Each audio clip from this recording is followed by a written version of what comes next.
It's got the right ingredients, the crucible, the cauldron, the amphitheatre, the hotbed. The crucible is basically everything. Snooker players who don't win the World Championship and don't get there and reach that pinnacle never fulfil their careers. You've got to win there. Simple as that. Ever since I've been a professional, it's been the place where you look forward to playing and the place where, you know, you first watched it on the TV. And so if you became a snooker player, that was your ambition, was to play at the Crucible because it was the home of the World Championship. Well, the headline writers couldn't resist Robot when a young man from Romford began to fill the screens. This was the early days of computer games, and there was one in every snooker club, and you'd get used to playing it in between having some practice at the end of the day. And the next day, the formula seemed to work. The day of his world title, it certainly did. 34.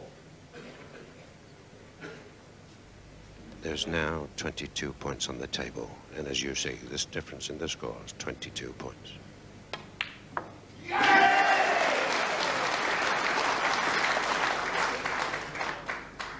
Can he slam this blue into the top pocket?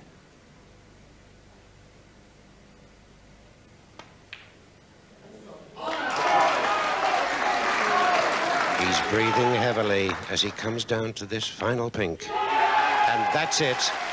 The World Snooker Champion, 1981, Steve Davis.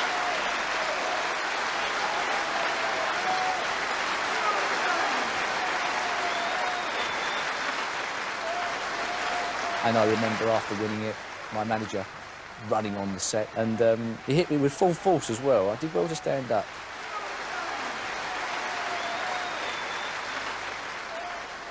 That was quite a tearful moment, I seem to remember.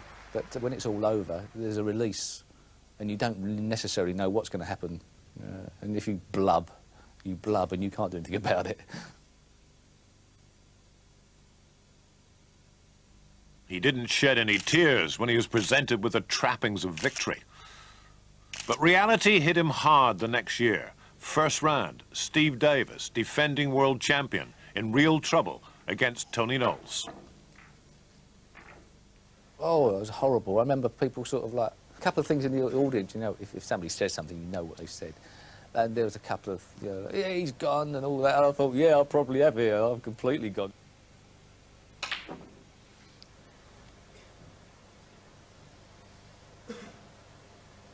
And this gives Tony the opportunity.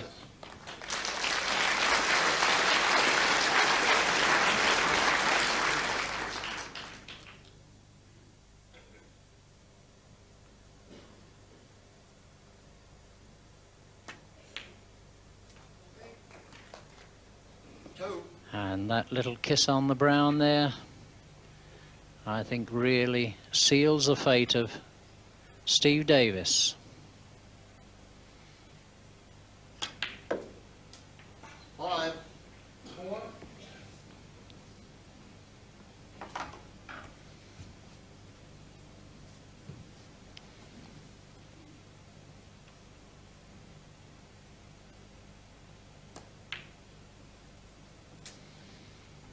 And perfectly on the blue, and 14. And a little wave of the hand indicates that the Embassy World Champion has been defeated by Tony Knowles in a superb exhibition of match snooker.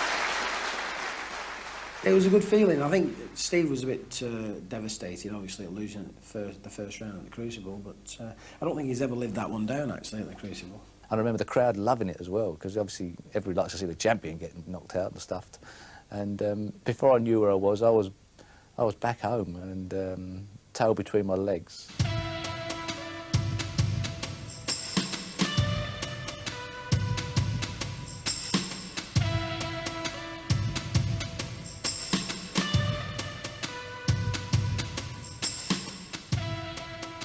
I had no ambitions at all, really. Just it was nice to have a talent for doing something well, but in no way did I think it would get to this stage.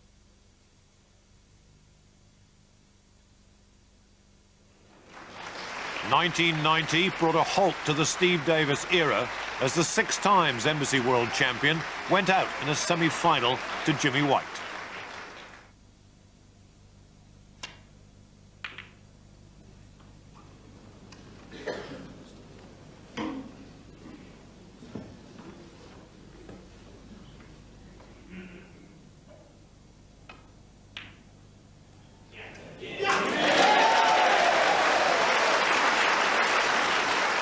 So, defending champion Steve Davis takes a sip of that water that he has become so famous for. He collects up his cue, and like the great sportsman he is, he applauds his opponent as Jimmy White fights his way to the final. You've played him, what is it, 4 times here in the Crucible. At last you've got him. Well, I've not won yet. No, I'm talking about him. Oh, yeah, him, yeah. I've got him, yeah, he don't mind, yeah. He jumped one big hurdle. Now he pondered over trying to beat in the final one of his biggest admirers. Jimmy was always my favourite player to watch. When I started, I taped all his matches and watched them on video over and over again and tried to copy the shots that he would play. He was a great hero of mine, and to be playing my idol in the final at Sheffield at the Crucible was just a dream come true. 61.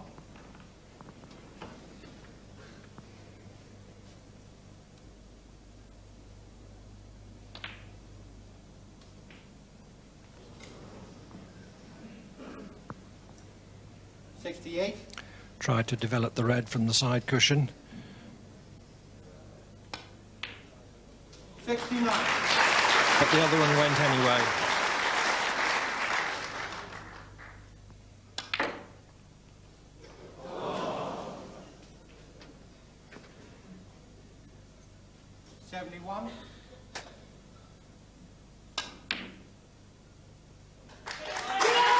And with that break of 71, Stephen Hendry brings a great championship to an end. He has beaten Jimmy White by 18 frames to 12. You looked a bit of in a trance at the end, as if you couldn't believe it. You were, good gracious, what's happened? I know, it was just, I think it's just, it didn't really dawn on me where, you know, where I was and what I was doing. It's just it's an incredible feeling because it's 17 days of really hard graft, and at the end of it, I don't think you know what to do. I don't know what to do. Well, the answer is get ready to do it again a year later. 1991 had seen Stephen Hendry win 6 of the big events before Sheffield. He must keep his world title, we all said. But in the quarter-finals, he faced a relatively unknown motorbike fanatic, and Hendry lost the racing line.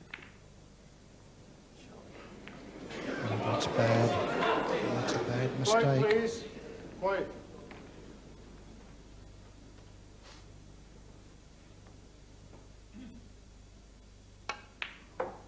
One.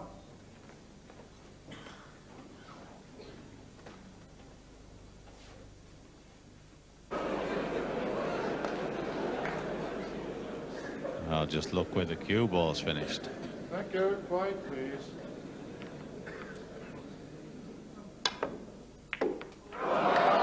Yes, Stephen Hendry concedes in a magnificent match. He's won by Steve James by 13 frames to 11.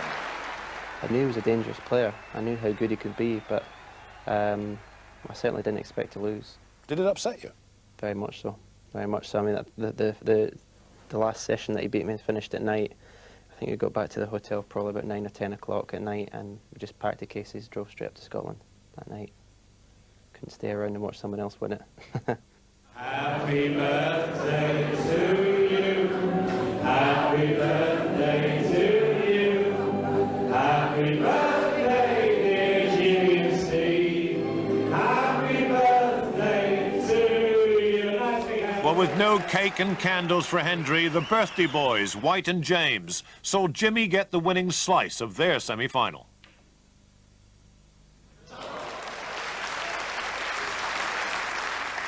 In the other semi, John Parrott got revenge for his 1989 18-3 final drubbing by beating Steve Davis. And Parrott now stood between Jimmy White and his world title dream. To be a professional snooker player for 10 years and not win the world championship, you know, I don't want to, you know, I just desperately want to win it.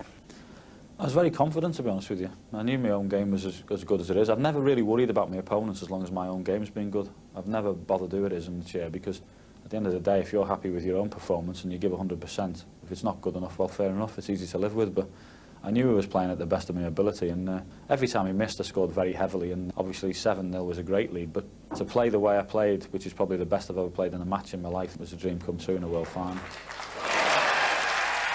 Parrott's dream, but another White nightmare. From 7-0, it was to be Parrott 18-11.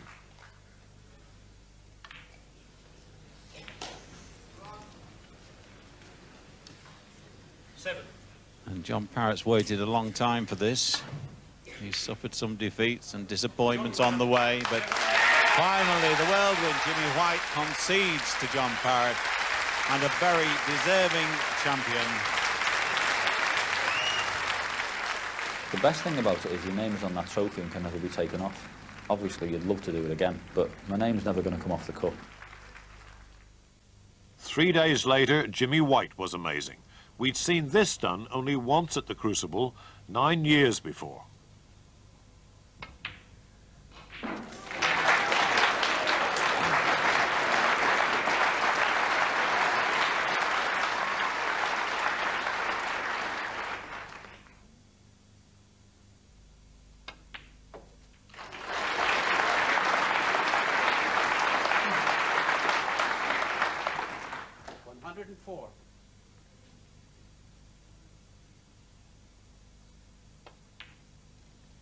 The crowd have been aware for some moments now what was in Jimmy's mind.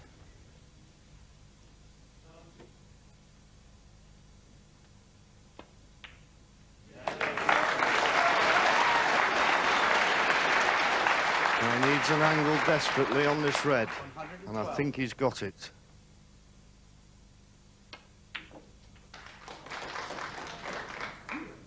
$113. Perfect.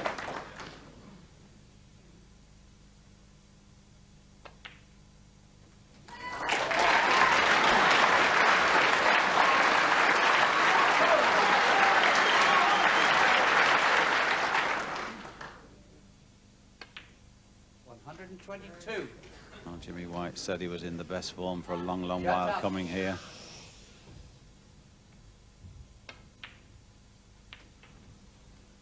$125. Only Cliff Thorburn has made this break once before at the Crucible. $129. Well, it's getting to me as well, but it's not too bad. He's left-handed, just stun the blue in and leave yourself just a pink to roll in, although nothing's easy now. 134. £100,000 for Jimmy White if he can knock the pink and black in.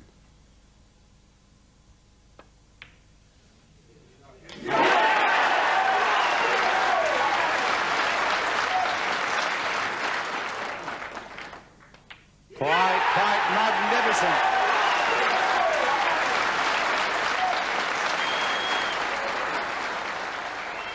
Any snooker player will tell you that that's a dream to make a 147 in a professional match, and to make it at the Crucible is the ultimate.